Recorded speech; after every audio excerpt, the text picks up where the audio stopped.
কেমন আছো বন্ধুরা? তোমরা সবাই? আমি খুব খুব খুব ভালো আছি। তো আশা করি তোমরা খুব ভালো আছো। তো আজকে আমার ঋতু সংক্রান্তি, ঋতু শেষ হলো। তো এই দেখো আমার ঋতু গাছটা কত সুন্দরভাবে উঠেছে দেখতো। প্রতি বছর আমার ঋতু এরকমভাবে ঝাঁকড়া হয়ে ওঠে জানো। অনেকের ঋতু না কী হয় বলো তো, মানে পচে যায় বা হলুদ হয়ে যায়, কিন্তু জানি না, হয়তো ঋতু মায়ের আশীর্বাদ বলবো, যে আমার গাছ আজ অবধি এত বছর ধরে করছি, কোনো বছর আমার গাছ পচেও নি, আর গাছ আমার কোনো দিনও মানে ছোটো হয়েও থাকেনি। তো এই যে আজকে ঋতু আমি ভাসান দিতে এসেছি। এই দেখো পুরো সব কিছু কমপ্লিট হয়ে গেছে, বাড়িতে নবান্ন করেছি, সব রকম নানা রকম মিষ্টান্ন দিয়ে আয়োজন করে ঋতু পুজো করেছি আমি।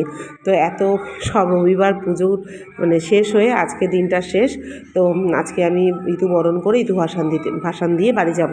তো তার আগে আমি কিছু কথা তোমাদেরকে বলি, যে এই ঋতু আমার কিন্তু শ্বশুরবাড়িতে নেই জানো।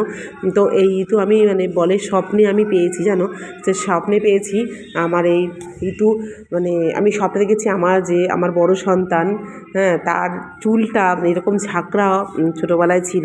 ঠিক আমার সবাই বলে আমার ঋতুও ঠিক আমার সন্তানের মতনই হয়েছে।